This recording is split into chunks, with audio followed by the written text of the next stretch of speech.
closest volcanic unit to Ypsilanti, Michigan, where we are right now, is in the Upper Peninsula. You can see lavas in Marquette, Michigan. They're 1.1 billion years old. The closest volcanic field that we know of to us here in Ypsilanti, Michigan is in northeast New Mexico. You can see that as the star in New Mexico. Now, this volcanic field, much like other volcanic fields in the United States, in the western United States, is composed of dozens to hundreds of small volcanoes known as shield volcanoes or cinder cones, and this is one of them. This is Capulene volcano. This is part of the Raton-Clayton volcanic field, the closest volcanic field to us right now. This volcano specifically erupted as recently as 56,000 years ago, which is pretty recent geologically. Now, the farthest volcano from us that we know of in Ypsilanti, Michigan, is on Neptune's moon, Triton. And that's a far way away. You can see right here Neptune in the background, and Triton, a very large moon actually, hypothesized to be a captured dwarf planet, much like Pluto. And if we take a little zoom in here, we can see a 1989 picture that Voyager 2 took on its way out to the extent of the solar system. And you can see black streaks headed down on the picture. Now, these black streaks are actually known to come from central craters, pits, and they are cryovolcanic in origin. That means that they were deposited from ice volcanoes, water ice, the kind that we drink, except for probably a lot saltier. Now, Triton to the Upper Peninsula. Today, I'd like to talk about all the volcanoes in between, or at least some of them. Now, to give you some background, in 2009, I was actually an undergraduate here at Eastern Michigan University. I was getting a degree in geology in a great department of geography and geology, and what really piqued my interest as an undergrad was seeing if we could apply the same know-how, the same understanding of how we interpret the Earth, but apply it to other planets. And in 2009, I actually had the opportunity to take an internship at NASA Goddard Space Flight Center in Greenbelt, Maryland, just outside of DC, and my job was to map a volcanic field, just like the Raton-Clayton volcanic field that we saw earlier. The only difference is that it was twice as big, and it was on Mars.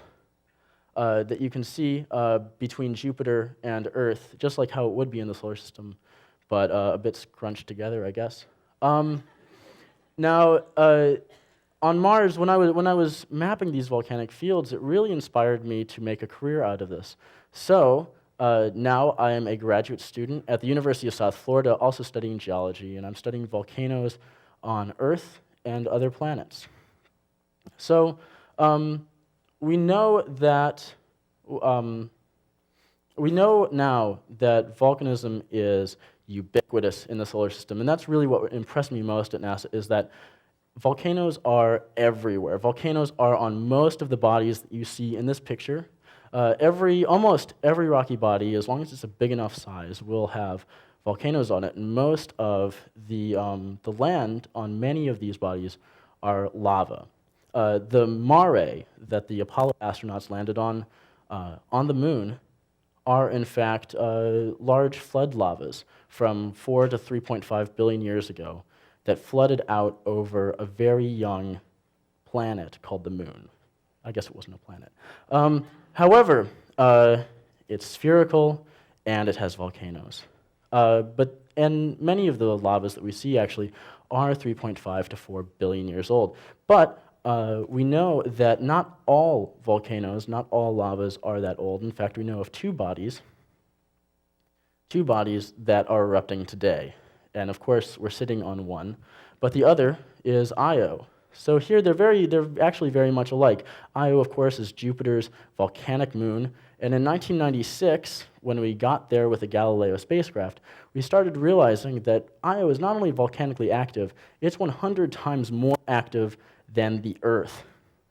Here on the very left of the screen, you can see a picture of Io that was taken in 1997, And that red, that orange fire-looking stuff is actually a fire fountain. It's lava that is being projected or ejected at the speed of sound, literally the speed of sound, out of a volcanic crater about at least 1 to 2 miles or kilometers high.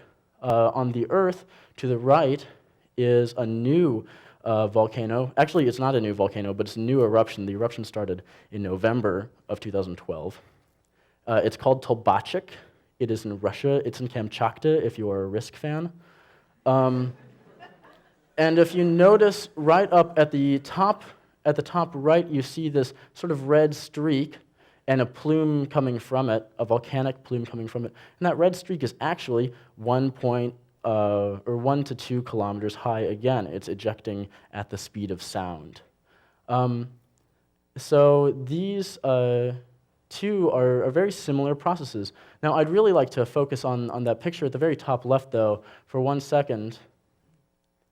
This picture was taken in 2007 by a spacecraft called New Horizons. Now, New Horizons is actually on its way to Pluto, but if you can possibly see, I'm not sure with the contrast, but at the very top of Io, there's this thin blue wisp. That blue wisp is many, many kilometers high, and if you can't see it, I apologize, but if you can, that's actually a volcanic plume, just like we saw in Tolbachik in the last, on the last slide. Now, it is incredible, to me at least, and it should be incredible to you, that it can be seen from space. But if we look at a planet that's even more like us, let's look at Venus, perhaps.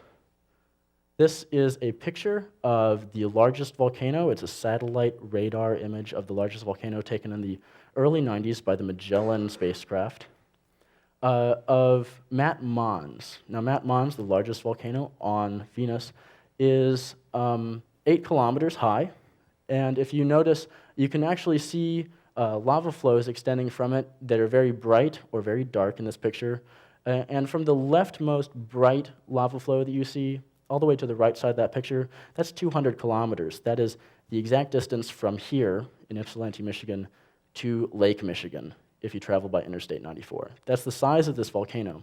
It's 8 kilometers tall, and that makes the central caldera, if you can see the crater in the middle, the central caldera is about the size of Ypsilanti and Ann Arbor combined. But that's not very large. On Mars, we have at least 4 volcanoes that are larger. You see the Tharsis Montes, they're in a perfect line, and you see Olympus Mons, the largest volcano in the solar system, to the top left. Now, Olympus Mons is 625 kilometers wide. It's the size of Arizona. It's 22 kilometers tall. And if we compare these two, here is Olympus Mons in the background, 22 kilometers tall. Mauna Loa, the tallest, Mauna Loa and Mauna Kea of Hawaii make the tallest mountain on Earth at 10 miles or 10 kilometers high. And in the background behind that is Mat Mons from Venus, which is only 8 kilometers high. Now, all of these actually trump the 5-kilometer high from base to height of the tallest or the highest mountain, not the tallest mountain in the world, Mount Everest.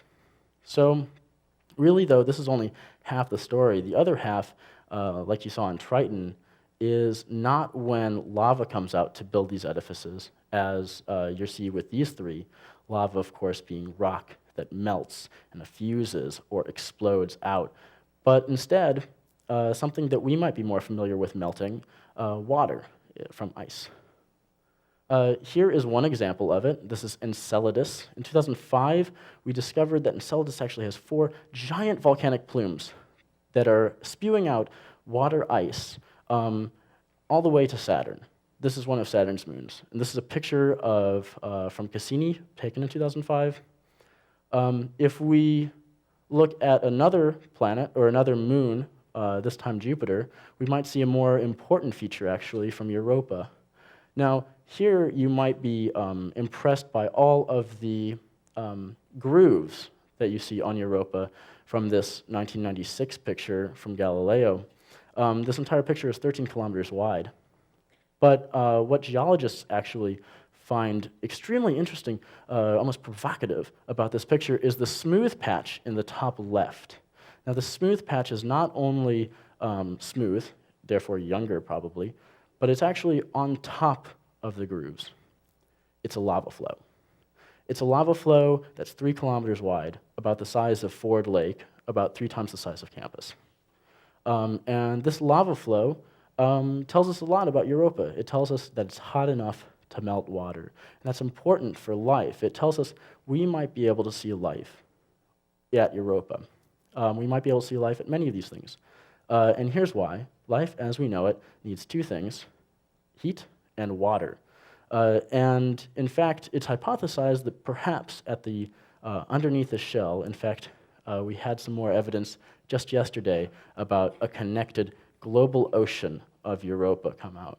And that's very interesting because at the bottom of our oceans, where heat, such as volcanoes, in fact, volcanoes, meets water, we have things called black smokers. And black smokers are often a locus of life. They provide nutrients, hot nutrients, to cold water, and that gives something for microorganisms to eat. But just lastly, instead of talking more about life, I'd like to show you something that I'm doing personally as a graduate student in volcanology, and that has to do with hazards management, and that has to do with lava flow simulations. So let's look here at the 2012 eruption of Tolbachik. Tolbachik, if you remember, is in Kamchatka. Here is a map, of course, with a tiny star in Kamchatka where it is exactly, and here is a MODIS image. It's a satellite image, a thermal satellite image of the lava flow as of December of last year. Now we can model this. If we use something interesting, if we use a few different models, we can model it a bit differently, but the model that I use has to do, well, I'll just show you. So all we need is this satellite imagery to get some information about it, and we also need an elevation model. So let's look, hopefully this animation works.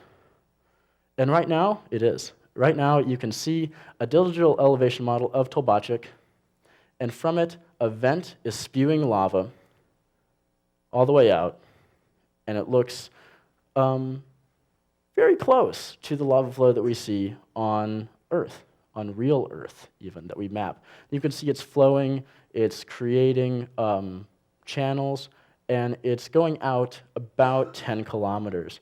And so we can actually learn from this that the entire eruption at this portion of it was about 1/10 of a cubic kilometer of lava coming out.